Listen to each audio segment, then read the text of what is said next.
Volume 5.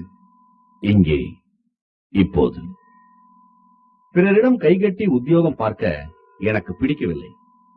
சொந்தமாக business செய்யவே ஆசைப்படுகிறேன்.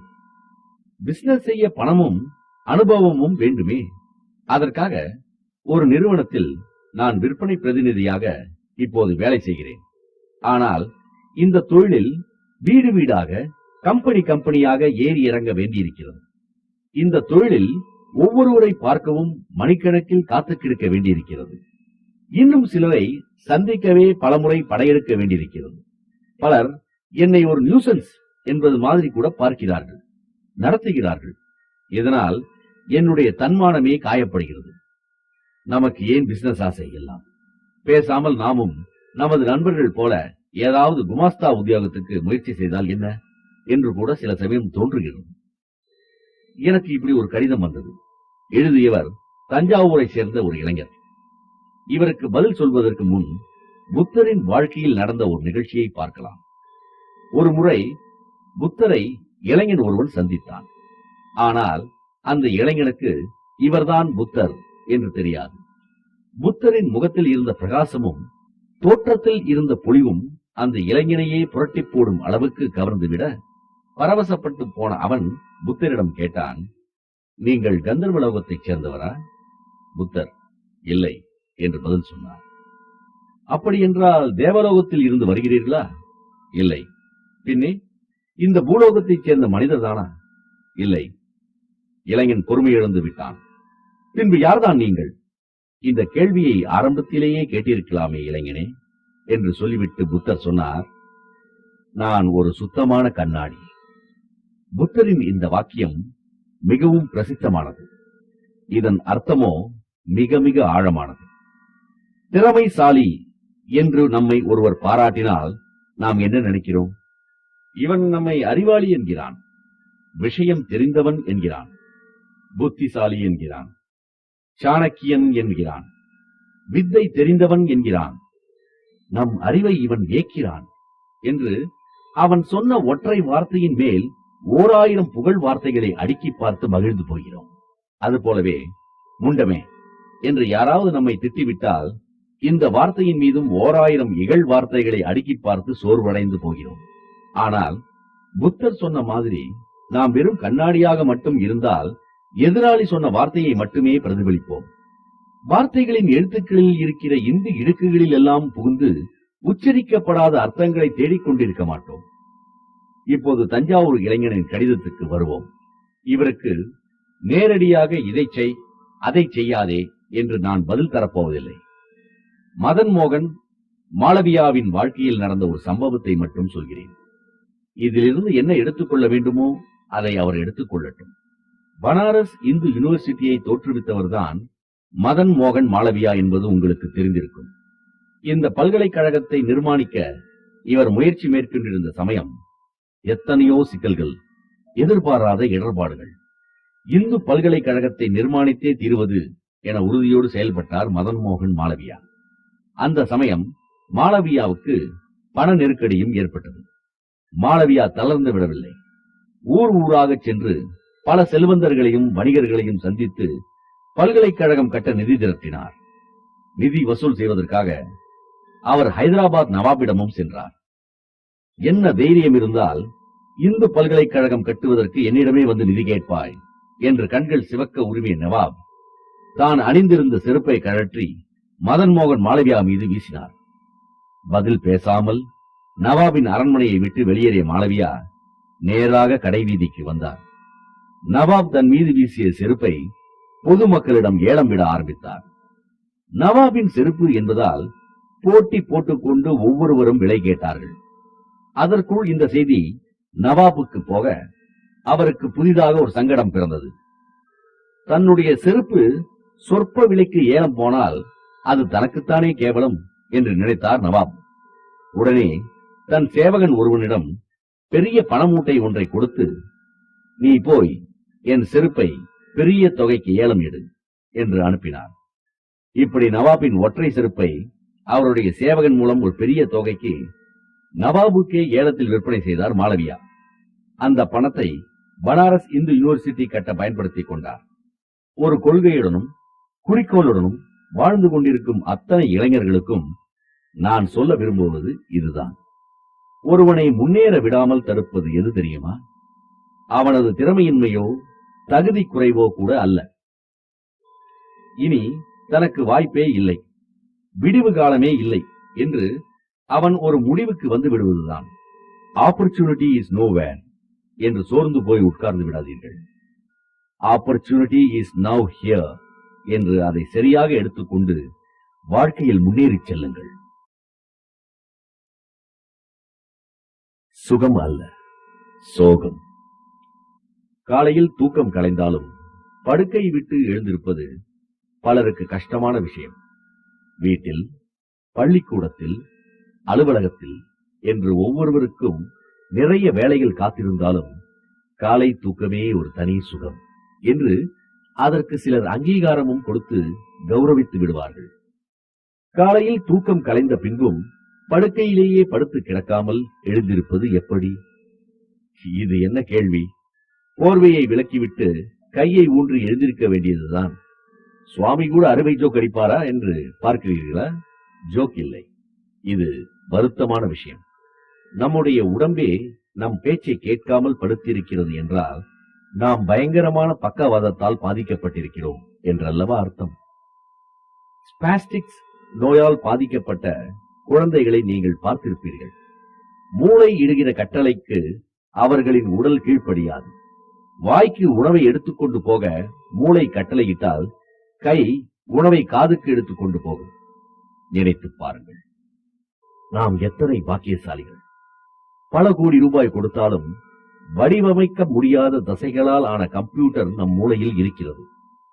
ஓய்வே எடுக்காமல் 24 மணி நேரம் விழிப்போடு இருக்கும் இதயம், சினிமா கேமராவை விட காட்சிகளை பல மடங்கு அற்புதமாக காட்டும் கண்கள், இப்படிப்பட்ட அற்புதமான உடம்பை வெறுமனே படுக்கையில் படுக்க வைத்திருப்பது எத்தனை பெரிய வேஸ்ட். ப்ரோக்ராஸ்டினேஷன் என்ற ஆங்கில வார்த்தையை உங்களுக்கு தெரிந்திருக்கக்கூடும். இதற்கு வேலையை தள்ளி போடுவது என்று அர்த்தம். வீட்டை ஒட்டடை அடித்து சுத்தம் செய்ய வேண்டும் என்று தோன்றும். ஆனால் சரி, நாளைக்கு பார்த்துக் கொள்ளலாம் என்று தள்ளி போட்டு விடுவோம். அதே போலவே ஆபீஸில் முக்கியமான லெட்டர் டிராப்ட் செய்ய வேண்டும் என்று நினைப்போம். ஆனால் நாளைக்கு செய்து கொள்ளலாம், பிறகு பார்த்துக் கொள்ளலாம் என்று ஒரு வாரம் வரை கூட தள்ளி போடுவோம். கடைசியில் அந்த லெட்டர் எழுதுவதற்கான அவசியமே கரைந்து போய்விடும். நம் முன்னேற்றத்துக்கு குறுக்கே வரும் தள்ளி போடுகிற மனப்பான்மையை விரட்டி அடிப்பது எப்படி? மருந்து கொடுப்பதற்கு முன்பு நோயை டயக்னைஸ் செய்வது தானே முறை. அதனால் தள்ளி போடுகிற குணம் எப்படி வருகிறது என்று பார்க்கலாம். காலையில் தூக்கம் கலைந்து விட்டது. செய்ய வேண்டிய வேலைகளும் மலை போல எதிரிலே இருக்கின்றன. ஆனால் படுக்கையை விட்டு எழுந்திருக்க மனமில்லாமல் படுத்து கிடக்கிறோம். அப்போது நாம் படுக்கையிலேயே படுத்து கிடப்பதை நியாயப்படுத்த நமக்கு நாமே, இன்று சனிக்கிழமை தானே, இன்று மேனேஜரே லீவ் ஆயிற்றே என்று எத்தனை சமாதானம் சொல்லிக் கொள்கிறோம். இன்னும் கொஞ்சம் நேரம் இந்த இன்பத்தை அனுபவிப்போமே என்று படுக்கையிலேயே உருண்டு உருண்டு படுத்துக் கொண்டிருக்கிறோம். ஆழமாக சென்று பார்த்தால் தூக்கம் கலைந்த பிறகும் படுக்கையில் உருண்டு கொண்டிருப்பதற்கு முக்கிய காரணம் நமக்கு அது பிடிக்கிறது. தூக்கம் போய்விட்டாலும் கண்களை மூடிக்கொண்டு படுக்கையில் உருள்வது நமக்கு சந்தோஷம் கொடுக்கிறது. காலை 5 மணிக்கு ஆபீஸுக்கு யார் வருகிறார்களோ அவர்களுக்கு 5 லட்சம் ரூபாய் என்று அறிவிப்பு வந்தால் 5 மணிக்கு வெகு முன்பே நாம் ஆபீஸில் போய் நின்று விடுவோமா இல்லையா? இதற்கு என்ன காரணம்? படுக்கையில் உருள்வதை விட 5 லட்சம் ரூபாயில் அதிக சந்தோஷம் என்று நாம் நினைக்கிறோம்.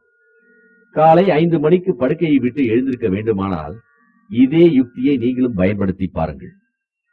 படுக்கையில் உருள்வதை விட என் குழந்தைகளுக்கு பாடம் சொல்லிக் கொடுப்பதுதான் சந்தோஷம், வீட்டை சுத்தப்படுத்துவதுதான் சந்தோஷம், ஆபீஸ் வேலையை அல்லது வியாபாரத்தை பார்ப்பதுதான் சந்தோஷம் என்று சந்தோஷத்தின் ஊற்றை இடம் மாற்றி பாருங்கள். கேட்பதற்கு நன்றாக இருக்கிறது, இது நடைமுறைக்கு சாத்தியப்படுமா என்று நீங்கள் கேட்கலாம். இதற்கு என் சொந்த அனுபவத்தில் இருந்தே உதாரணம் தர விரும்புகிறேன். சிறுவனாக பெங்களூரில் பள்ளிக்கூடத்தில் படித்துக் கொண்டிருந்த போது நான் வாலிபால் சாம்பியன். மற்ற ஸ்போர்ட்ஸ்களிலும் நிறைய ஆர்வம் உண்டு. தினமும் விடிகாலை 5 மணிக்கு எழுந்து விளையாட்டு மைதானத்துக்கு போய் 2 மணி நேரம் ஓட்டப்பயிற்சி செய்வேன். ஓட்டப்பயிற்சி முடிந்ததும் நான் பனியனை கழற்றி வியர்வையை பிழியும் போது எனக்குள் சாதித்துவிட்ட சந்தோஷம் எழும். ஒரு ஞாயிற்றுக்கிழமை அன்று என் அம்மா காய்கறி மார்க்கெட்டுக்கு போய் வரச் சொன்னார். ஐயோ, காய்கறி மார்க்கெட்டுக்கா? அது எவ்வளவு தூரம் இருக்கிறது, எப்படி போவேன் என்று அழுதேன். தினமும் இந்த காய்கறி மார்க்கெட்டை தாண்டி விளையாட்டு மைதானம் போய் 2 மணி நேரம் ஓடுகிறாய், அது உனக்கு கஷ்டமாக தெரியவில்லை. ஆனால் பக்கத்தில் இருக்கும் காய்கறி மார்க்கெட்டுக்கு போவது உனக்கு கஷ்டமாக இருக்கிறதா என்று அம்மா கோபப்பட்டது இன்னமும் எனக்கு பசுமையாக நினைவில் இருக்கிறது. பள்ளிக்கூடத்தில் வாரியாருக்காக தோப்பு கரணம் போடுவது என்பது கஷ்டமாக இருக்கும். அதையே எக்ஸசைஸ் என்று செய்யும் போது சந்தோஷமாக இருக்கிறது. இந்த உதாரணங்கள் மூலம் நான் சொல்ல விரும்புவது எளிமையான விஷயம். தூக்கம் கலைந்த பிறகும் படுக்கையில் புரள்வதில் சந்தோஷம் இல்லை, மற்ற வேலைகளை பார்ப்பதில் தான் சந்தோஷம் என்று உங்களின் சந்தோஷத்தை ஷிப்ட் செய்து பாருங்கள். உங்களால் கூட சூரியோதயத்துக்கு முன்னால் படுக்கையை விட்டு எழுந்துவிட முடியும். வாழ்க்கையில் இழந்தால் திரும்பி பெற முடியாத விஷயங்கள் 3. 1. உச்சரிக்கப்பட்ட சொல். 2. தவறவிட்ட வாய்ப்பு. 3. கடந்து போன நிமிடம்.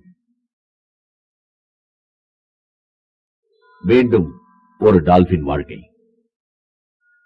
வாகனங்கள் போகும் பாதையை ஆக்கிரமித்துக் கொண்டு கடை விரிக்கும் வியாபாரிகள், பர்த் சர்டிபிகேட் கொடுப்பதற்கு கூட லஞ்சம் கேட்கும் அதிகாரிகள், அதிகார துஷ்பிரயோகம் செய்யும் போலீசார், மக்கள் நலன்கள் பற்றி கவலையே படாமல் ஊழலிலும் லஞ்ச லாவண்யங்களிலும் நேரத்தை செலவிடும் அரசியல்வாதிகள், இப்படி எங்கு திரும்பினாலும் பொதுஜன விரோதிகளாகவே இருக்கிறார்களே.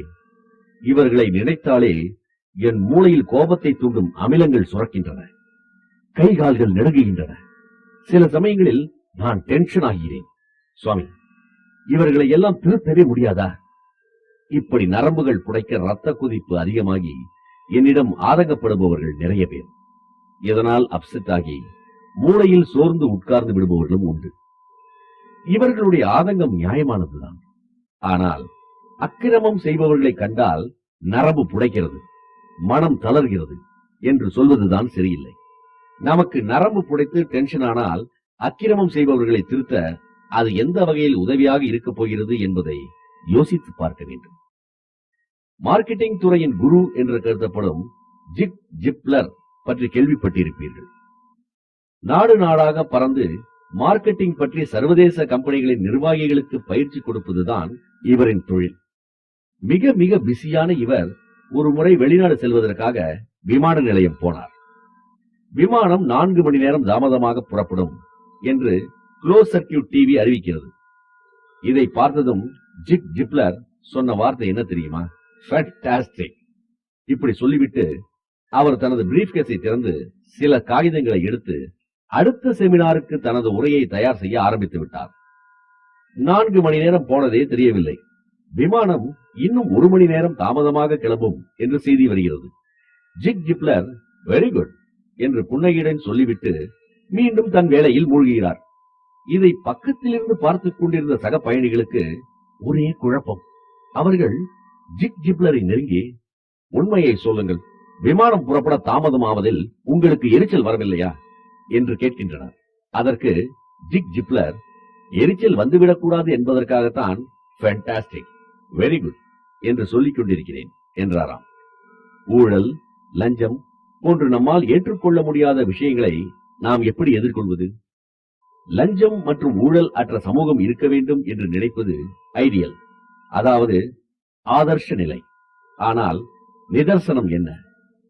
சமூகத்தில் ஊழலும் லஞ்சமும் தான் மலிந்து போய்விட்டது. ஆதர்ஷ நிலையில் நின்று கொண்டு நிதர்சன நிலையை பார்த்தால் மனதில் போராட்டம் மட்டுமே மிஞ்சும்.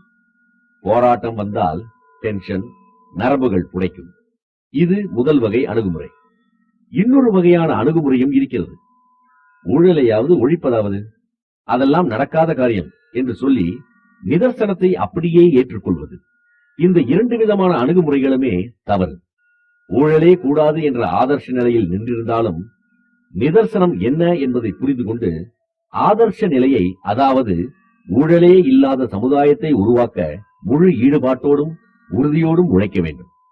இந்த அணுகுமுறை மட்டுமே உங்களுக்கு பயன் தரும், சமுதாயத்துக்கும் பயன் தரும். சுவாமி, இது என்ன நியாயம்? அக்கிரமம் செய்பவர்கள் அரசியலிலும் ரவுடி கும்பலிலும் மட்டும் இருந்தால் கூட பரவாயில்லை. நம்மை சுற்றி நாம் வேலை செய்யும் அலுவலகத்தில், போலீஸ் நிலையத்தில், அரசு அலுவலகங்களில், எதிர் வீட்டில், பக்கத்து வீட்டில், ஏன் சில சமயம் நமது வீட்டுக்குள்ளேயே கூட அநியாயக்காரர்கள் இருக்கிறார்களே, இவர்களை எப்படி சமாளிப்பது? இப்படி சிலர் கேட்கக்கூடும். இவர்களுக்கு எப்படி விளக்கலாம் என்று யோசித்த போது இந்த கருத்து தோன்றியது.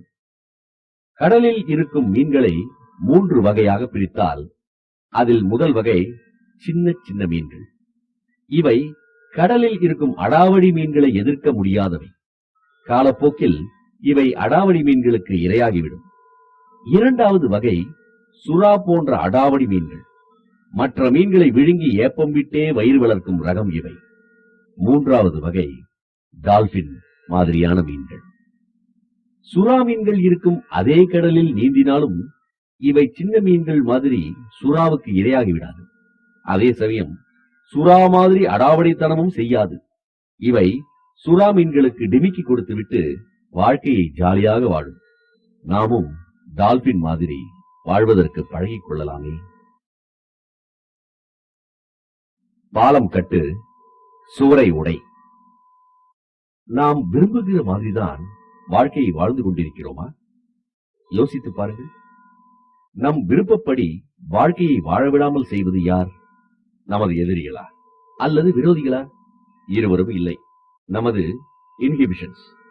நம் இஷ்டப்படி நம்மை வாழவிடாமல் தடுப்பது இதுதான். இந்த இன்ஹிபிஷன்ஸ் என்ற ஓட்டுக்குள் அடிக்கடி ஓடிப்போய் ஒளிந்து கொள்கிறோம். அப்பா, எனக்காக நீங்கள் எத்தனை கஷ்டப்பட்டிருக்கிறீர்கள், எத்தனை தியாகங்களை செய்திருக்கிறீர்கள். தனிமையில் நீங்கள் உங்கள் தகப்பனாரை பற்றி இப்படி நிறைய யோசித்திருப்பீர்கள். ஆனால் எத்தனை முறை உங்கள் தந்தையிடம் நேரில், அப்பா, உங்களை நான் மிகவும் நேசிக்கிறேன் என்று சொல்லியிருக்கிறீர்கள். அப்படி நீங்கள் நினைத்ததை சொல்ல விடாமல் தடுத்தது எது? அதுதான் உங்கள் இன்ஹிபிஷன். பல கூட்டு குடும்பங்களில் சாதாரணமாக நடக்கும் விஷயம் இது. மனைவிக்கு பூ வாங்கி கொண்டு வந்து கொடுத்தால் வீட்டில் இருப்பவர்கள் கேலி பேசுவார்களோ என்று பயந்து சில கணவர்கள் மல்லிகை பூவையே யாருக்கும் தெரியாமல் கஞ்சா மாதிரி மறைத்து மறைத்து வீட்டுக்குள் கரைத்துக் கொண்டு போவார்கள். பல பேரின் காதல் தெரிவிக்கப்படாமலேயே ஊமை கண்ட கனவு மாதிரி தோல்வியடைந்ததற்கும் அடைவதற்கும் இந்த இன்ஹிபிஷன் தான் காரணம். ஞாபகத்திலிருந்து அழிந்துவிட்ட ஏதோ சின்ன தகராறுக்காக பல ஆண்டுகளாக பேச்சுவார்த்தையே இல்லாமல் இருக்கும் அண்ணன் தம்பிகள், அப்பா பிள்ளைகள், ஒரே ஆபீஸில் வேலை செய்பவர்கள், இன்ஹிபிஷன் என்ற சீனப்பெரும் சுவரால் இப்படி எத்தனை பேர் தனித்தனியாக பிரிந்து கிடக்கிறார்கள்.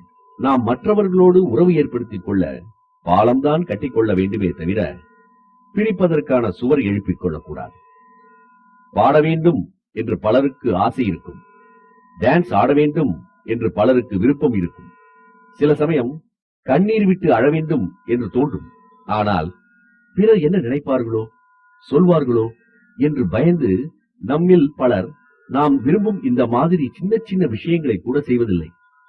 லுக்கிங் குட், ஃபீலிங் குட் என 2 விஷயங்கள் இருக்கின்றன.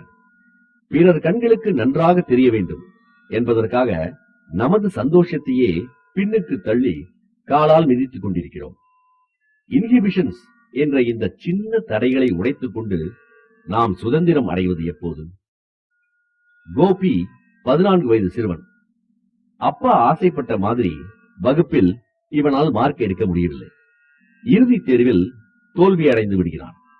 தண்டச்சோர், உருப்படாத முண்டம், ஒளிஞ்சு போடா, என் கண்முன்னே நிற்காதே என்று கோபியை திட்டிவிடுகிறார் அப்பா. அவ்வளவுதான். மகனுக்கும் தனக்கும் நடுவே அப்பா ஒரு பெரிய இரும்பு திரை போட்டுக் கொண்டு விடுகிறார். பல ஆண்டுகள் ஓடிவிடுகின்றன. கோபி +2க்கு வந்து விடுகிறான்.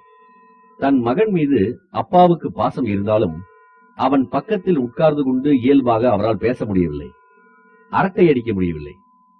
தனக்கும் தன் மகனுக்கும் இடையே இப்படி ஒரு பெரிய இடைவெளி விழுந்து விட்டதை நினைத்து கோபியின் அப்பா வருத்தப்படுகிறார். ஒரு நாள் ஆபீஸிலிருந்து வீடு திரும்பியதும் நேராக கோபியிடம் வந்து, என் ஆபீஸில் வேலை செய்யும் ஒரு கடைநிலை ஊழியர் தன் அன்பின் அடையாளமாக எனக்கு ஒரு திருக்குறள் புத்தகத்தை பரிசளித்து, இதை உலகிலேயே மிகவும் நேசிக்கும் ஒருவருக்கு நீங்கள் பரிசாக கொடுங்கள் என்று சொன்னார். உலகத்திலே நான் அதிகமாக நேசிக்கும் நபர் நீதானே கோபி, அதனால் இதை உன்னிடம் கொடுக்கிறேன், வாங்கிக்கொள் என்று சொல்லி அந்த புத்தகத்தை கொடுத்தார். பல வருட காலம் தன்னிடம் முகம் கொடுத்து பேசாதிருந்த தந்தையின் இந்த வார்த்தைகளையும் செய்கையையும் கண்டு கோபி இதயம் விம்மி புடைக்க ஆனந்தத்தில் அழ ஆரம்பித்து விட்டான். அப்பா, என் மீது உங்களுக்கு அன்பே இல்லை என்று இத்தனை காலமும் தவறாக நினைத்திருந்தேன். உங்களுக்கு நான் பாரமாக இருக்கிறேனோ என்று கூட பல சமயம் நான் நினைத்ததுண்டு. உண்மையில் இன்று இரவு நான் தூக்க மாத்திரைகள் சாப்பிட்டு தற்கொலை செய்து கொள்ள இருந்தேன். அதற்கு மேல் கோபியை அவர் பேசவிடவில்லை. தன் மகனை மார்போடு அணைத்துக் கொண்டு கண்ணீர் விட அந்த கண்ணீர் துளியில் அப்பாவுக்கும் பிள்ளைக்கும் இடையே இருந்த பெரும் சுவர் கரைந்துவிட்டது. நீங்களும் உங்கள் தாயை, தந்தையை, பிள்ளைகளை, கணவனை, மனைவியை நெஞ்சார நேசிக்கிறீர்களா? ஆனால் எப்போதோ விழுந்த இரும்புத் திரையின் காரணமாக நீங்கள் அவர்களை நேசிப்பதையும் அவர்களிடம் அன்பு வைத்திருப்பதையும் தெரிவிக்காமல் இருக்கிறீர்களா? உங்களின் இன்ஹிபிஷன்ஸை இந்த நிமிடமே உடைத்தெறிந்துவிட்டு அவர்களிடம் சென்று உங்களின் அன்பை உடனே தெரிவியுங்கள். யாரை உலகம் மன்னிக்காது. அந்த கிராமத்தில் ஒரு வாரமாக ஓயாமல் புயல் மழை. மழைக்கு பல ஆலமரங்கள் வேரோடு மண்ணில் சாய்ந்து விட்டன. இந்த நேரத்தில் நீர்த்தேக்கத்தில் உடைப்பு ஏற்பட்டு தண்ணீர் வெளியே வர ஆரம்பிக்கிறது. இன்னும் இந்த கிராமத்தில் இருந்தால் வெள்ளத்தில் மாட்டிக்கொண்டு இறந்து போய்விடுவோம் என்று மக்கள் மாடு கன்றுகளை பிடித்துக் கொண்டு ஊரை விட்டு வெளியேற ஆரம்பிக்கிறார்கள். ஆனால் ஒரே ஒருவன் மட்டும், நான் உங்களைப் போல பயந்து ஓடமாட்டேன், நான் கடவுளை நம்புகிறேன், அவர் என்னை காப்பாற்றுவார் என்று சொல்லி அங்கேயே தங்கிவிடுகிறான். அன்றிரவே கிராமத்தில் வெள்ளம் புகுந்து விடுகிறது. பக்தனின் வீட்டுக்குள்ளும் வெள்ளம். இவன் வீட்டின் கூரை மீது ஏறிக்கொண்டு கடவுளை பிரார்த்தனை செய்ய ஆரம்பிக்கிறான்.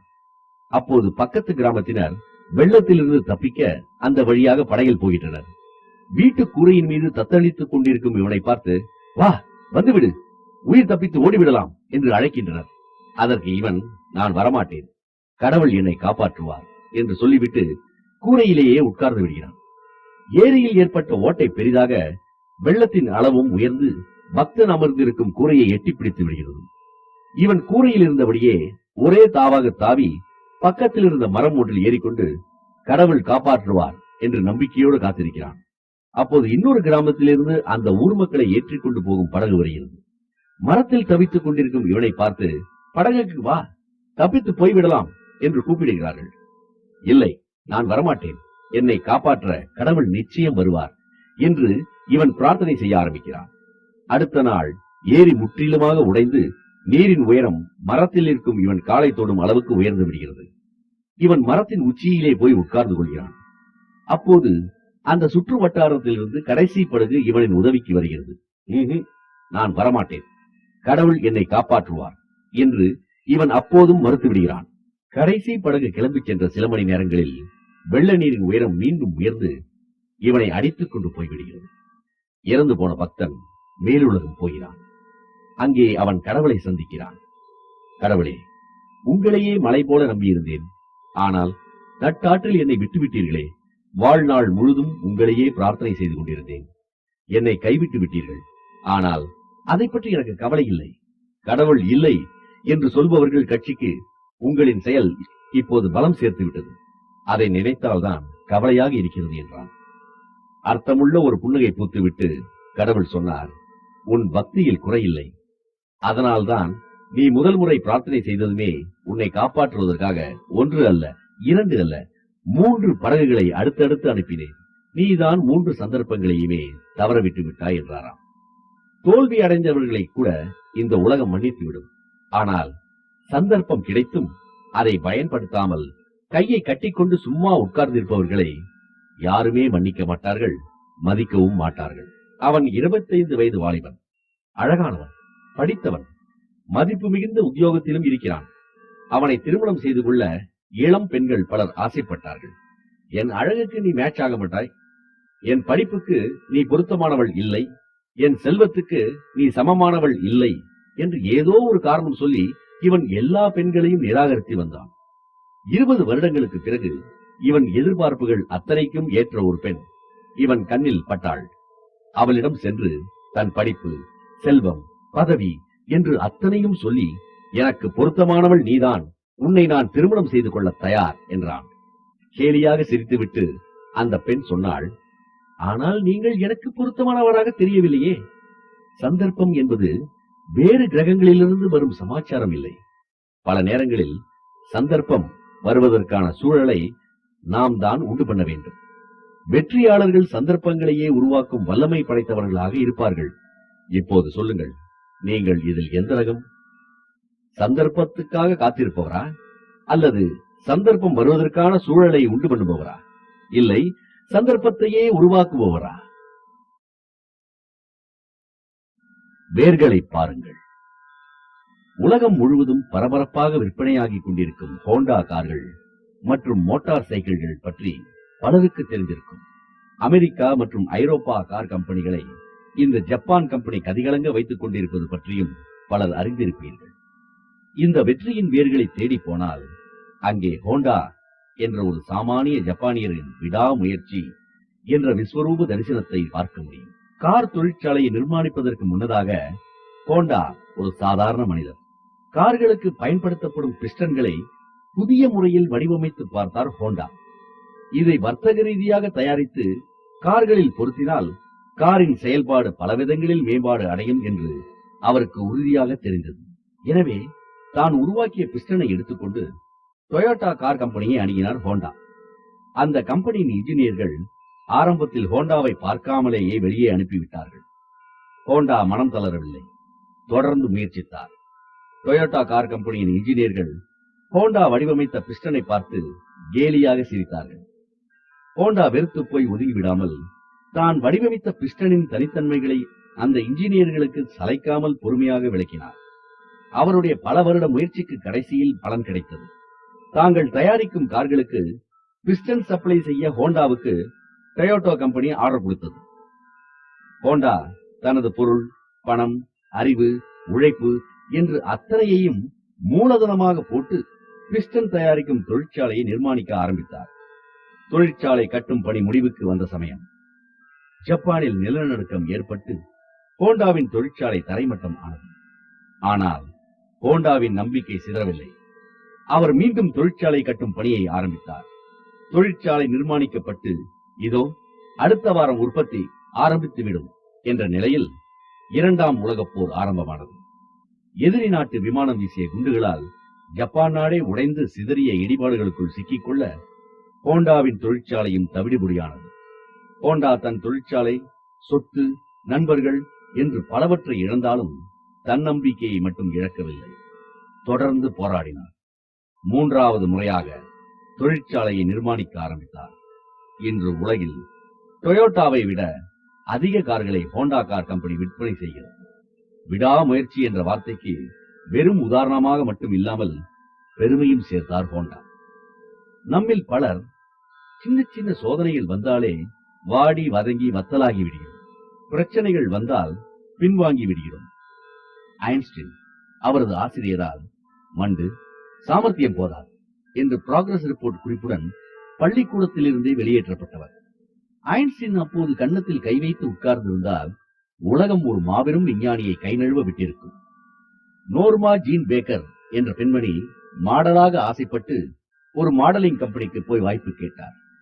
நீ பேசாமல் ஏதாவது கிளர்க் வேலைக்கு போ அல்லது கல்யாணம் செய்து கொள், இந்த இரண்டுக்கும் தான் நீ லாயக்கு என்று அவமானப்படுத்தி அனுப்பிவிட்டார்கள்.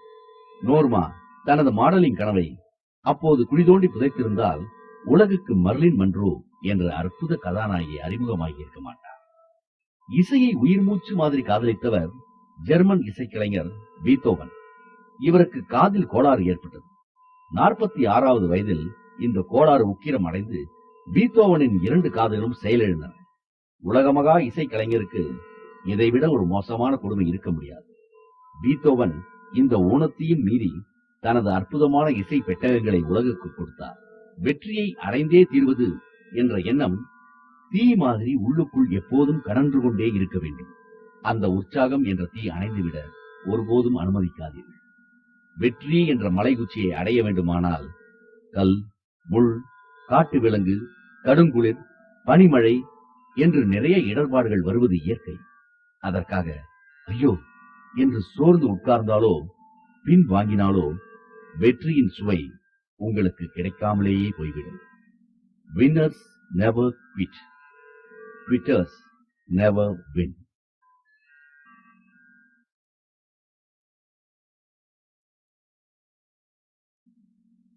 கண்களைப் பார், காதுகளைக் கொடு, என்னை யாருமே புரிந்து கொள்வதில்லையே என்று ஏக்கப்படுபவர்கள் ஏராளம். சுவாமி, என் மனைவி கூட என்னை புரிந்து கொள்ளவில்லை. நான் என்ன செய்வது? எந்த ஊருக்கு போனாலும் பல கணவன்மார்கள் இப்படி என்னிடம் வருத்தப்படுகிறார்கள். தனது மனைவியிடமே நல்லுறவை வளர்த்துக் கொள்ள ஒருவரால் இயலவில்லை என்றால் வேறு யாரிடம் அவர் நல்ல நட்பையும் உறவையும் வளர்த்துக் கொள்ள முடியும்? இமெயில், இன்டர்நெட் போன்ற விஞ்ஞான வளர்ச்சிகளால் இன்று அகண்ட பூமியில் சிதறிக் கிடக்கும் அத்தனை நாடுகளின் மக்களும் நெருங்கி வந்து கொண்டிருக்கிறார்கள். மாறிவிட்ட இன்றைய சூழ்நிலையில் எந்த நாடும் தீவுகள் மாதிரி தனித்து செயல்பட முடியாது. இன்ஃபர்மேஷன் ஏஜ் எனப்படும் இந்த தகவல் யுகத்தில் நமக்கு உலகம் முழுவதும் இருக்கும் பல பேரின் நட்பும் தொடர்பும் அவசியமாகி போய்விட்டது. ஆனால் உண்மை என்ன? அறிமுகமில்லாதவர்களிடம் வலிய சென்று பேசுவதே நம்மில் பலருக்கு கஷ்டமான காரியம். ஏற்கனவே நமக்கு அறிமுகமானவர்களிடம் நட்பை பலப்படுத்திக் கொள்ளவும் நம்மால் இயலவில்லை. அவன் மொழியே சரியில்லை, அவனுக்கு மரியாதை தெரியாது, இவனுக்கு தலைகணம் அதிகம் என்று மற்றவர்களை குறை சொல்லிவிட்டு அநேக நேரங்களில் பலரிடமிருந்து நாம் விலகி விடுகிறோம். நீங்கள் உங்கள் மேலதிகாரியை பார்த்து வணக்கம் சொல்கிறீர்கள், ஆனால் அவர் பதில் வணக்கம் சொல்லவில்லை. அந்த ஒரு சம்பவத்தை வைத்து அவனுக்கு பெரிய கொம்பான் நினைப்ப, என்னை கிள்ளுக்கிறேன்னு நினைக்கிறான் என்று நீங்களாகவே யூகித்து விடுகிறீர்கள். இங்கேதான் பிரச்சனை ஆரம்பமாகிறது. உங்களின் மேலதிகாரி நீங்கள் வணக்கம் சொன்னதை கவனிக்காமல் கூட இருக்க வாய்ப்பு உண்டு இல்லையா? நமது வேதங்கள் பற்றி படிப்பதற்காக பிலிப்பைன்ஸ் நாட்டிலிருந்து ஒரு சாமியார் வந்திருந்தார். நான் அவருக்கு சமஸ்கிருதம் சொல்லிக் கொடுத்தேன். பிரதிபலனாக அவர் எனக்கு சில தந்திரங்களை சொல்லித்தர முன் வந்தார். தந்திரம் என்றால் பில்லி சூனியம் மாதிரியான விஷயங்கள் இல்லை. தந்திரங்கள் மூலம் அடுத்தவர் என்ன நினைக்கிறார் என்பதை கூட தெரிந்து கொள்ள முடியும். இது மாதிரியான வித்தையை அவர் எனக்கு சொல்லித் தருகிறேன் என்றார். இதெல்லாம் எனக்கு வேண்டவே வேண்டாம் என்று நான் மறுத்துவிட்டேன். அடுத்த நாள் ஊர் கிளம்பும் போது அந்த சாமியார் என்னிடம் சொன்னார், அடுத்தவர் மனதில் என்ன இருக்கிறது என்று தெரிந்து கொள்வது கொடுமையான விஷயம். அடுத்தவர் மனதில் இருக்கும் பொய், சூது, வாது, வக்கரம் என்று எல்லாம் எனக்கு தெரிகிறது. இதனால் யாரிடமும் என்னால் அன்பு காட்ட முடியவில்லை. அடுத்தவர் என்னை பற்றி நல்ல வார்த்தைகளை பேசும்போது என்னால் அதை காது கொடுத்து கேட்க முடியவில்லை. என்னுடைய கவனம் அவர் உள்ளுக்குள் என்ன நினைக்கிறார் என்பதிலேயே நிலைகுத்தி நிற்கிறது என்று வருத்தப்பட்டார். இந்த நிகழ்ச்சியை நான் இங்கே சொல்வதற்கு காரணம், மற்றவர்கள் என்ன நினைக்கிறார்கள் என்பதை அறிய முயற்சி செய்யாதீர்கள். ஏனெனில் இது போன்ற முயற்சியில் ஈடுபட்டு நீங்கள் அடுத்தவருடன் பழகினால் அவர் என்ன பேசுகிறார் என்பது கூட உங்கள் காதில் விழாது. மற்றவர்களிடம் நட்பு கொள்ள விரும்பினால் அடுத்தவர் என்ன பேசுகிறார் என்று அக்கறையோடு கவனமாக காது கொடுத்து கேட்க வேண்டியது மிகவும் அவசியம். இன்டர் பர்சனல் ஸ்கில்லை வளர்த்துக் கொண்டால்தான் நமது வீடு, அக்கம் பக்கம், ஊர், வேலை செய்யும் இடம் என்று அத்தனை இடங்களிலும் நாம் பிறரின் நட்பை வளர்த்துக் கொள்ள முடியும். ஒருமுறை லியோ டால்ஸ்டாய் ஒரு பூங்காவுக்கு போயிருந்தார். டால்ஸ்டாய் தன் அருகில் இருந்தவரிடம், ஹலோ, எப்படி இருக்கிறீர்கள் என்று கேட்டார். அந்த ஆசாமியோ சரியான முசுடர். நாம் இருவரும் இதற்கு முன்பு ஒருமுறை கூட சந்தித்துக் கொண்டதில்லையே, பிறகு எப்படி எனக்கு ஹலோ சொல்கிறீர்கள் என கடுகடுவென்று சொல்லிவிட்டு அந்த இடத்திலிருந்து நகர்ந்து விட்டார். அடுத்த நாள் டால்ஸ்டாய் பூங்காவுக்கு சென்றபோது முதல் நாள் அவர் சந்தித்த அதே நபர் எதிர்பட்டார். ஹலோ, எப்படி இருக்கிறீர்கள்? நாம் இருவரும் ஏற்கனவே ஒரு முறை சந்தித்திருக்கிறோம் என்று கூற அந்த நபர் சிரித்து விட்டார். இன்டர்பர்சனல் ஸ்கில்லில் தேர்ச்சி பெற்றவர்கள் பிசினஸ் விஷயமாக புதிதாக யாரையாவது சந்திக்க போனால் என்ன செய்வார்கள் தெரியுமா? சந்திக்க போகும் நபர் நேராக நிமிர்ந்து உட்கார்ந்திருந்தால் இவர்களும் அதே மாதிரியே உட்கார்வார்கள். பார்க்க போனவர் சாய்ந்து உட்கார்ந்தால் இவர்களும் சோஃபாவில் சாய்ந்து உட்கார்வார்கள். இதற்கு பாடி மேட்ச் என்று பெயர். அடுத்ததாக லிசனிங். இன்டர்பர்சனல் ஸ்கில்லில் தேர்ச்சி பெற்றவர்கள் அடுத்தவர்களை பேச விடாமல் இவர்களே பேசிக் கொண்டிருக்க மாட்டார்கள். அடுத்தவரை பேச ஊக்கப்படுத்திவிட்டு இவர்கள் கவனமாக கேட்பார்கள். நீங்கள் பேசுவது இன்ட்ரெஸ்டிங்காக இருக்கிறது என்பதை அவர்களுக்கு மறைமுகமாக உணர்த்துவார்கள். அடுத்த முக்கியமான விஷயம் ஐ கான்டாக்ட். அடுத்தவர் பேசும்போது இவர்கள் வேறு எங்காவது பார்த்துக் கொண்டிருந்தால், ஓஹோ, நாம் போர் அடிக்கிறோம் போயிருக்கிறது என்று அடுத்தவர் பேசுவதை நிறுத்தி விடுவார். நாம் யாரோடு பேசுவதாக இருந்தாலும் சரி, நேருக்கு நேராக கண்களை பார்த்து எப்படி பேச வேண்டும் என்பதற்கு குறிப்பு பைபிளில் கூட இருக்கிறது. ஆனால் இதற்கு முக்கியத்துவம் கொடுத்து பிரபலப்படுத்தியவர் சுஃபி துறவியான ஜப்பார். அஸ்திரத்தை கையில் எடுங்கள். அந்த கணவன் மனைவி பரோடாவை சேர்ந்தவர்கள். இருவரையும் எனக்கு நன்கு தெரியும். திடீரென்று ஒரு நாள் அவர்கள் பெங்களூர் வந்து நின்றார்கள். சுவாமி, நாங்கள் இருவரும் விவாகரத்து செய்து கொள்ள முடிவெடுத்திருக்கிறோம். கோர்ட்டுக்கு போகும் முன்பு ஒருமுறை உங்களை பார்த்துவிட்டு வந்துவிடும்படி எங்கள் பெற்றோர்கள் வற்புறுத்தினார்கள். அதனால் இங்கே வந்திருக்கிறோம். கணவனும் மனைவியும் ஒருமித்த குரலில் சொன்னார்கள். அவர்கள் தங்கள் இருவருக்கும் உள்ள எல்லா பிரச்சனைகளையும் சொல்லி முடிக்கும் வரை அமைதியாக காத்திருந்து விட்டு அவர்களின் மன வாழ்க்கை மீண்டும் பாசத்தோடு மலர அவர்களுக்கு ஒரு உபாயம் சொன்னேன். அந்த உபாயத்தை இதோ உங்களோடு பகிர்ந்து கொள்கிறேன். உங்களின் திருமண வாழ்க்கையின் சுரத்து குறைகிறதா? ஒருவர் மீது இன்னொருவருக்கு இருக்கும் ஈர்ப்பு குறைந்து வருவதாக நினைக்கிறீர்களா? உங்களுக்குள் கருத்து வேறுபாடு வளர்ந்து கொண்டே இருக்கிறதா? கவலை வேண்டாம். நீங்கள் சந்தோஷமாக இருந்த நாட்களை நினைவுபடுத்தி பாருங்கள். நீங்கள் காதலித்த காலமாக இருந்தாலும் சரி, அல்லது கல்யாணமாகி வாழ்க்கையை ஆரம்பித்த துவக்க மாதங்களாக இருந்தாலும் சரி, ஆபீஸ் முடியும் வரை காத்திராமல் அவளை பார்ப்பதற்காக நீங்கள் வீட்டுக்கு ஓடி வந்த அந்த இனிமையான நாட்களை அசை போட்டு பாருங்கள். உங்களுக்கு ஒரு விஷயம் புலப்படும். நீங்கள் அப்போதெல்லாம் விழிப்போடு இருந்திருப்பீர்கள். சிந்தனையை எங்கோ வைத்துக் கொண்டு அவளிடம் நீங்கள் பேசியிருக்க மாட்டீர்கள். அவளை நீங்கள் தீண்டிய தருணத்தில் கூட எரியும் தீக்குச்சி மாதிரி உங்களின் உணர்ச்சியும் உயிரோடு இருந்திருக்கும். அவள் உச்சரித்த ஒவ்வொரு வார்த்தையையும் காது கொடுத்து லயித்து கேட்டிருப்பீர்கள். உங்கள் இருவருக்கும் இடையே இருந்த உறவு வெற்றிகரமாக இருந்த நாட்களில் எது உங்களின் காதல் அல்லது திருமண வாழ்க்கையை சந்தோஷமாக வைத்திருந்தது என்று நினைவுபடுத்தி பாருங்கள். இதை ஏன் சொல்கிறேன் என்றால், சில பெண்களுக்கு, ஆண்களுக்கு சந்தோஷம் என்பது கோவில், திருமணம், பீச், பார்க் என்று வெளியே போவது. நீங்கள் உங்கள் மனைவியை இங்கேயெல்லாம் அழைத்துச் சென்றால், ஓ, என் கணவர் என்னை எத்தனை தூரம் நேசிக்கிறார் என்று நினைத்து அவர் பூரித்து போவார். இவர்களை நாம் விஷுவல் டைப் என்று வகைப்படுத்திக் கொள்ளலாம். சுவாமிஜியே சொல்லிவிட்டார் என்று நீங்கள் மனைவியை கோயில், குளம், பார்க் என்று அழைத்து போவீர்கள். ஆனால் உங்கள் மனைவியோ, என்ன வந்தது இந்த மனுஷனுக்கு, என்னை இப்படி இழுத்துக்கொண்டு அழைக்கிறாரே என்று நினைப்பார். காரணம், ஒருவேளை உங்கள் மனைவி விஷுவல் டைப்பாக இல்லாமல் ஆடியோ டைப்பாக இருக்கலாம். அதாவது, கிடைக்கும் சந்தர்ப்பங்களில் எல்லாம் கணவன், I love you, you are beautiful, இந்த சேலை உனக்கு எடுப்பாக இருக்கிறது, கண்படும் அளவுக்கு அழகாக இருக்கிறாய் என்று சொல்லிக் கொண்டே இருக்க வேண்டும். இப்படி ஒவ்வொருவரும் ஒவ்வொரு ரகம். உங்கள் மனைவி, கணவன் எந்த ரகம் என்பதை கண்டுபிடிக்க நீங்கள் சந்தோஷமாக இருந்த அந்த இனிய நாட்களை மீண்டும் நினைவுபடுத்தி பாருங்கள். எது உங்கள் மனைவியை அல்லது கணவனை சந்தோஷப்படுத்தியதோ அந்த அஸ்திரத்தை இப்போது கையில் எடுங்கள். என்னதான் தினம் தினம் சண்டை போடும் தம்பதியராக நீங்கள் மாறிவிட்டாலும் நீங்கள் மீண்டும் அந்த தேனிலவு தினங்களுக்கு போக முடியும். ஆனந்த பூந்தோட்டம். நான் பம்பாயி போயிருந்த சமயம் ஒரு பெரிய பிசினஸ்மேன் என்னை சந்தித்தார். அவருக்கு இந்தியா முழுவதும் நிறைய கம்பெனிகள் இருக்கின்றன. பாரம்பரியமான குடும்பம், சமூகத்தில் அந்தஸ்து, ஆயிரக்கணக்கான தொழிலாளிகள் என்று சகல சம்பத்துகளும் நிரம்ப பெற்றவர் அவர். ஆனால் அவருக்கு ஒரு குறை. சுவாமிஜி, என் மகள் இன்னும் கல்லூரியை கூட தாண்டவில்லை. ஆனால் பாய் ஃப்ரெண்ட் என்ற பெயரில் அவளுக்கு நிறைய ஆண்களின் சகவாசம் இருக்கிறது. டிஸ்கோ, பப்பு, ஹோட்டல் என்று எங்கெங்கேயோ போவாள். நேரம் கெட்ட நேரத்தில் வீட்டுக்கு வருவாள்.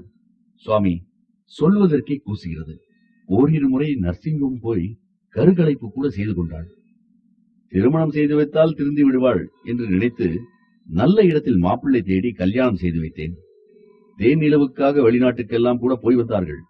ஆனால் திருமணம் நடந்து இப்போது ஒரு வருடம் கூட முழுமையாக முடியவில்லை.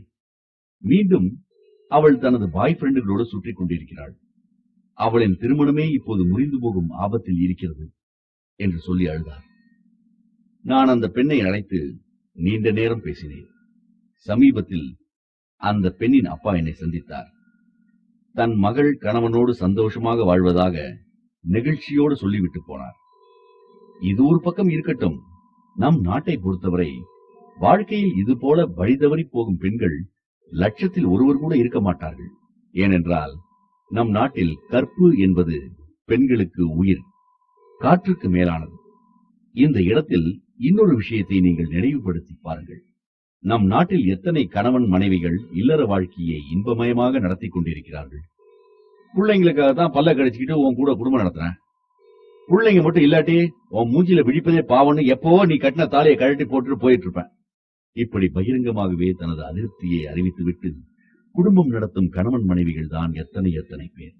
3 போகம் விளையக்கூடிய விளைநிலம் மாதிரி செழிப்பாக இருக்க வேண்டிய இல்லற வாழ்க்கை பாலம் பாலமாக வெடித்து விரிசல் விட்டு போவது ஏன்?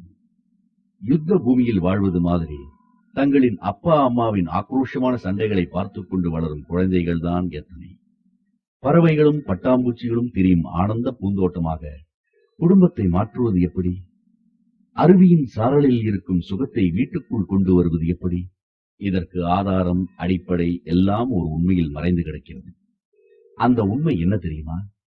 கணவன் மனைவி உறவு என்று இருந்தால் நிச்சயம் கருத்து வேறுபாடுகள் இருக்கும், பிரச்சனைகளும் கட்டாயம் இருக்கும்.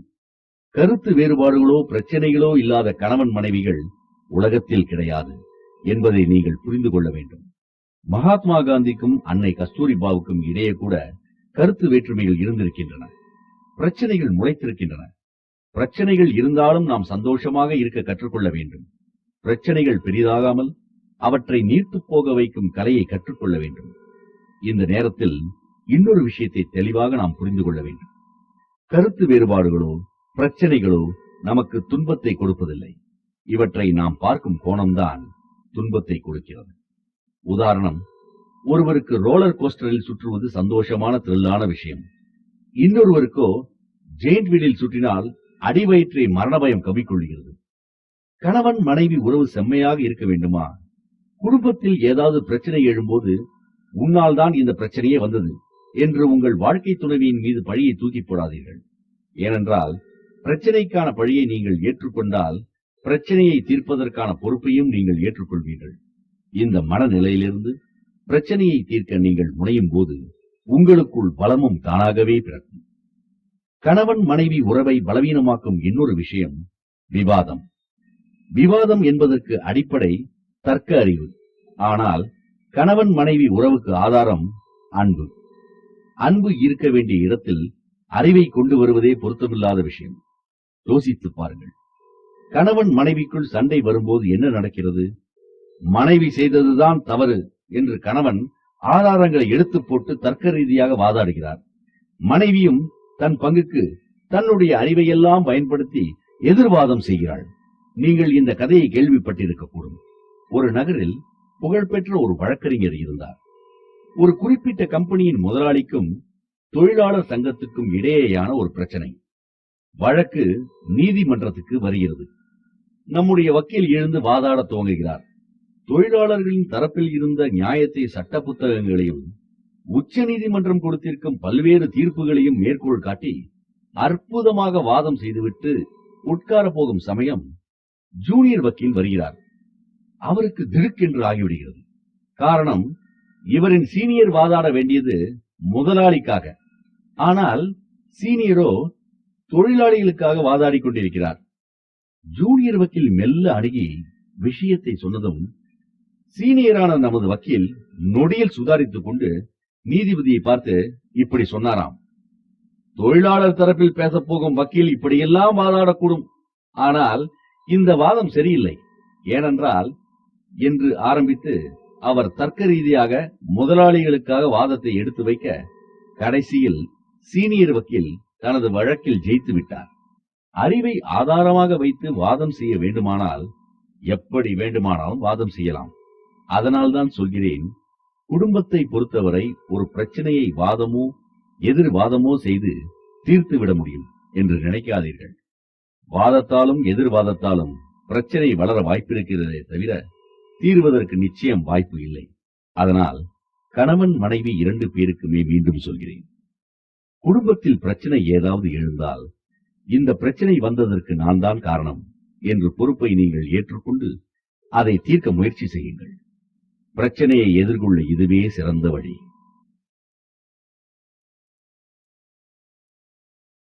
காகத்துக்கு புரிந்த உண்மை.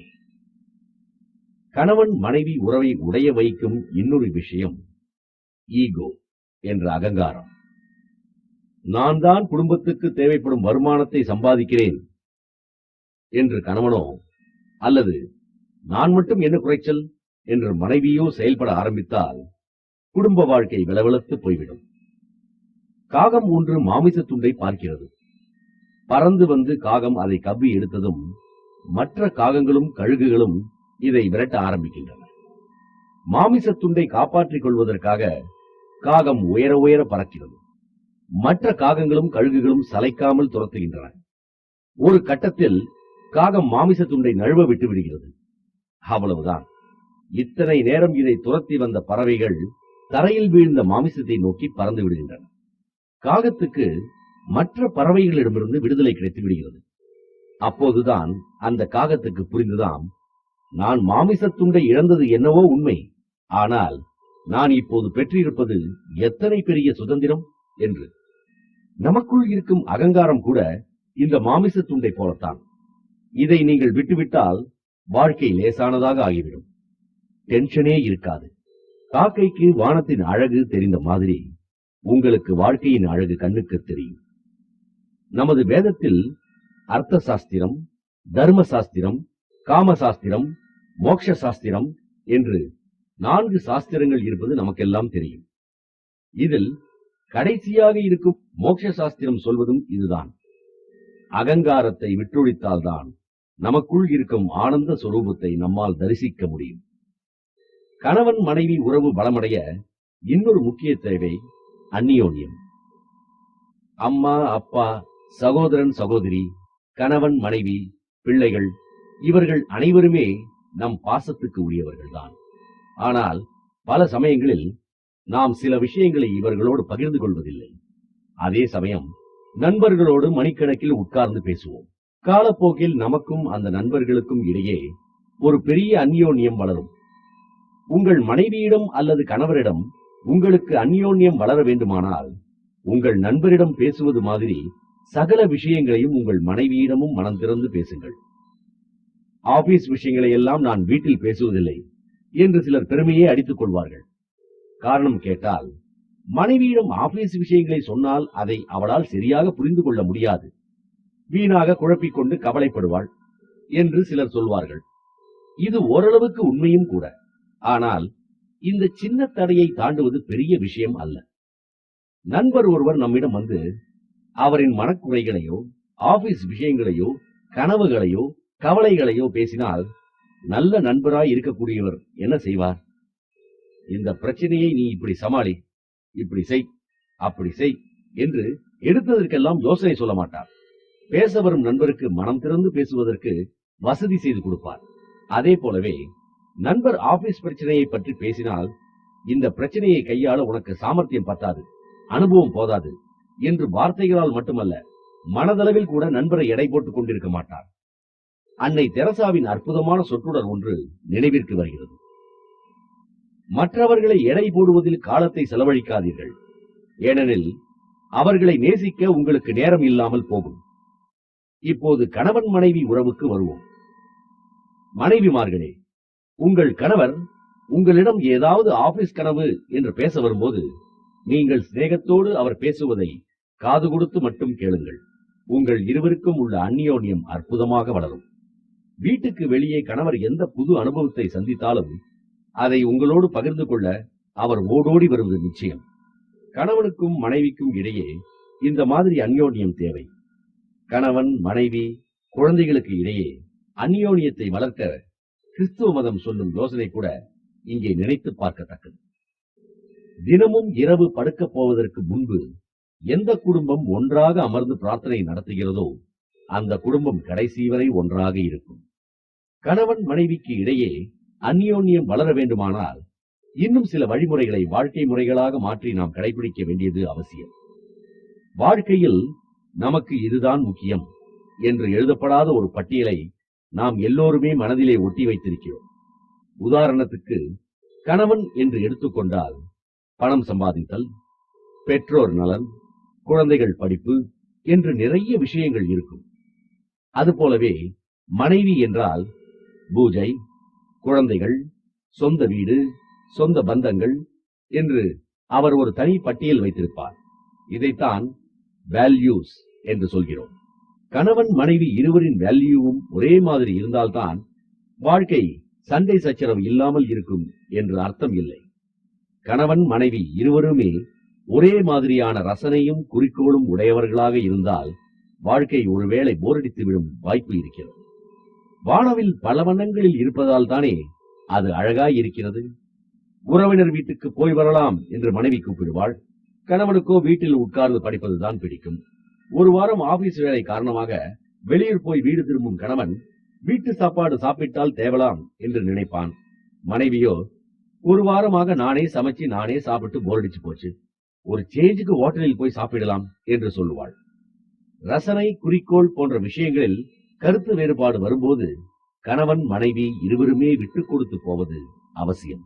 சுவாமி, என் மனைவி உறவினர் வீட்டுக்கு எல்லாம் என்னை கூப்பிடுகிறாள். இதுவோ எனக்கு கொஞ்சமும் பிடிக்காத விஷயம். நான் எப்படி விட்டுக் கொடுத்து வாழ்வது என்று கேட்காதீர்கள். கணவன் மனைவி உறவில் நமக்கு பிடிக்காத விஷயங்களையும் சில சமயம் மனைவிக்காக செய்ய வேண்டும். வத்தலோ வடாமோ போட வேண்டும் என்று ஒரு குடும்ப தலைவி நினைக்கிறாள். அப்போது இவளுக்கு உதவியாக வரும் பக்கத்து வீட்டு மாமியிடமோ அத்தையிடமோ அந்த குடும்ப தலைவிக்கு கொஞ்சம் நெருக்கம் உருவாகிறது இல்லையா? இதே சைக்காலஜி கணவன் மனைவி உறவுக்கும் பொருந்தும். கணவன் தனது குறிக்கோளை அடைய மனைவி உதவியாக இருப்பதும், மனைவியின் லட்சியத்தை அடைய கணவன் உதவி செய்வதும் இருவருக்கும் இடையே ஒரு நெருக்கத்தை அதிகரிக்க உதவும். வார்த்தை விளையாட்டு. ஐயோ, என்னை புரிஞ்சிக்கவே மாட்டேன்கிறாங்களே என்றுதான் உலகத்தில் பலரும் இன்று புலம்புகிறார்கள். பலவீனமான மனதுதான் இப்படி புலம்பும். ஏனென்றால் பலம் உள்ளவர்கள் யாருமே இப்படி புலம்ப மாட்டார்கள். மாறாக அவர்கள் மற்றவர்களை புரிந்து கொள்வார்கள். இல்லற வாழ்க்கைக்கும் இது பொருந்தும். இந்த புரிந்து கொள்ளுதல் இல்லாததால் தான் இன்று பல வீடுகளில் கணவனும் மனைவியும் பாம்பும் கீரியும் மாதிரி வாழ்க்கை நடத்துகிறார்கள்.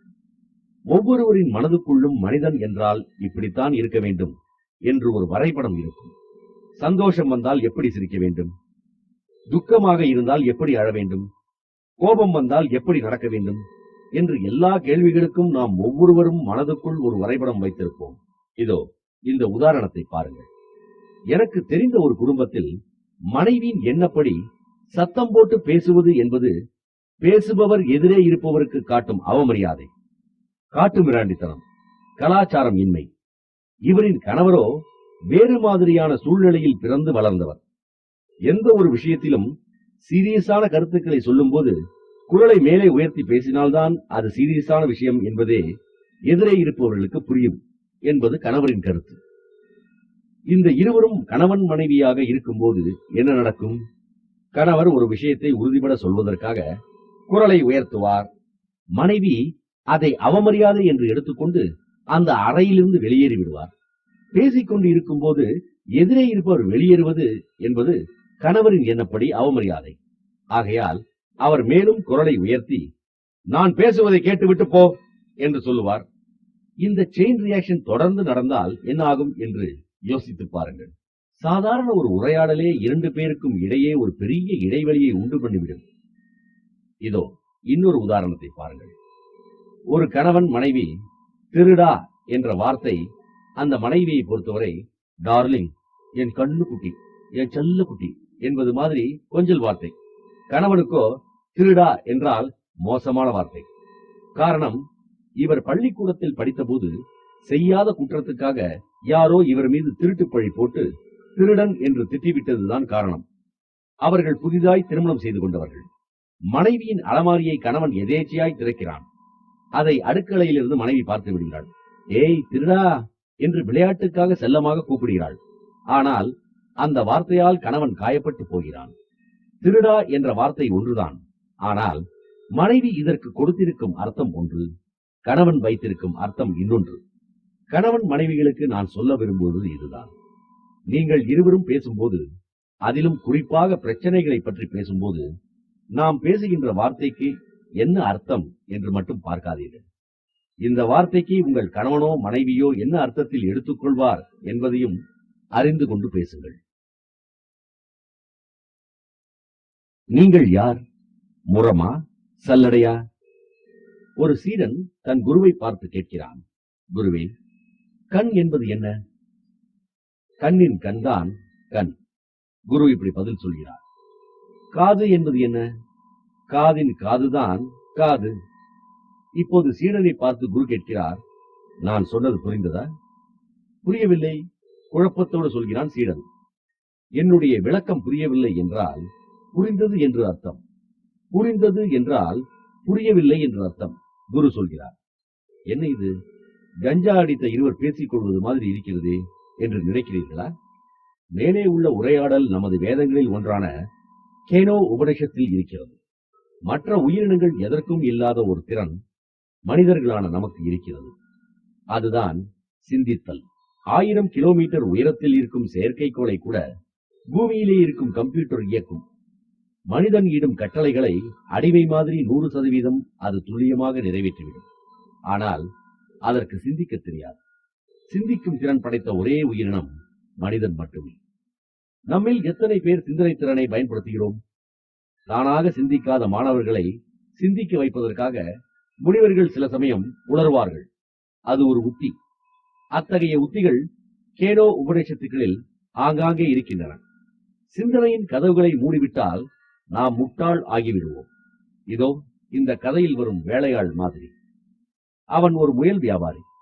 ஒரு நாள் அவன் தனது வேலையாளிடம் ஒரு முயலை கொடுத்து, இந்த விலாசத்தில் உள்ள பெண்மணியிடம் போய் இதை கொடுத்துவிட்டு பணம் வாங்கி வா என்று அனுப்புகிறான். வேலையாள் முயலை எடுத்துக்கொண்டு கடை வீதி வழியாக நடந்து போகிறான். எதிரில் வந்தவன் இவன் மீது மோத முயலின் மீது இவனுக்கு இருந்த பிடி தளர்ந்து விடுகிறது. முயலும் துள்ளி குதித்து ஓடிவிடுகிறது. வேலையாள் முயலை துரத்தி கொண்டு ஓடாமல் கையை கட்டிக்கொண்டு சும்மா நிற்பதை பார்த்த வழிபோக்கர்கள், முட்டாளே, முயலை போய் பிடி என்று இவனை விரட்டுகிறார்கள். வேலையாள் அலட்டிக் கொள்ளாமல் சொன்னான், முயல் போனால் என்ன, என் எஜமானர் கொடுத்த விலாசம் என்னிடம் பத்திரமாக இருக்கிறதே. இந்த கதையை ஏன் இங்கு சொன்னேன் தெரியுமா? இத்தனை வாரங்களாக நான் சொல்லி வந்த கதைகளும் ஏதாவது ஒரு கருத்தை உணர்த்துவதற்காகத்தான். கதைகளை மட்டும் எடுத்துக்கொண்டு கருத்துக்களை நீங்கள் தவறவிட்டு விட்டால் முயலை தொலைத்துவிட்டு விலாசம்தான் இருக்கிறதே என்று திருப்திப்பட்டுக் கொண்டவனை போல ஆகிவிடுவீர்கள். அறியாமை என்பது மிகப்பெரிய சாபம். முட்டாளாக இருப்பது ஒரு மிகப்பெரிய தண்டனை. இதில் விசித்திரம் என்னவென்றால், இந்த சாபத்தையும் தண்டனையையும் நாம் தான் நமக்கு கொடுத்துக் கொள்கிறோம். ரமேஷ் ஒரு தனியார் கம்பெனியில் குமாஸ்தாவாக வேலை செய்கிறான். ஒரு நாள் அவனுக்கு உயிரே போகும் அளவுக்கு கழுத்து வலி. இவனின் வேதனையை பார்த்த சக ஊழியர்கள், மணி 3 ஆயிடுச்சு, தவிர இன்று சனிக்கிழமை, மேனேஜரும் ஆபீஸுக்கு வரமாட்டார், பேசாமல் நீ வீட்டுக்கு போய்விடு என்று யோசனை சொல்கிறார்கள். ரொம்பவும் தயக்கத்துடனும் பயத்துடனும் ரமேஷ் புறப்பட்டு தனது வீடு இருக்கும் தெருவுக்குள் நுழையும் போது அங்கே மேனேஜரின் கார் நிற்பதை பார்க்கிறான். என்னடா இது, வம்பா போய்விட்டதே என்று மறைந்து மறைந்து வீட்டின் பின்பக்கமாக வந்து ஜன்னல் திரையை மெல்ல விளக்குகிறான். உள்ளே மேனேஜர் இவன் மனைவியோடு சல்லாபமாக இருக்கிறார். இவன் சந்தடி செய்யாமல் ஆபீஸுக்கு ஓடி வந்து விடுகிறான். சக ஊழியர்கள் கேட்டதற்கு, நான் மேனேஜரிடம் வசமாக மாட்டிக்கொள்ள பார்த்தேன், நல்ல வேளை, நூல் இழையில் தப்பிவிட்டேன் என்றானாம். ஒருவன் முட்டாளாக இருந்தால் அதற்கு என்ன மாதிரியான விலை கொடுக்க வேண்டியிருக்கிறது என்று பாருங்கள். இந்த உலகத்தில் ஒருவன் பல்கலைக்கழகங்கள் கொடுத்த பட்டங்களை வைத்திருந்தால் மட்டும் போதாது, அறிவாளியாகவும் இருக்க வேண்டும். ஆகையால் நிறைய படியுங்கள், தீர்க்கமாக யோசியுங்கள், சளைக்காமல் வேலை செய்யுங்கள்.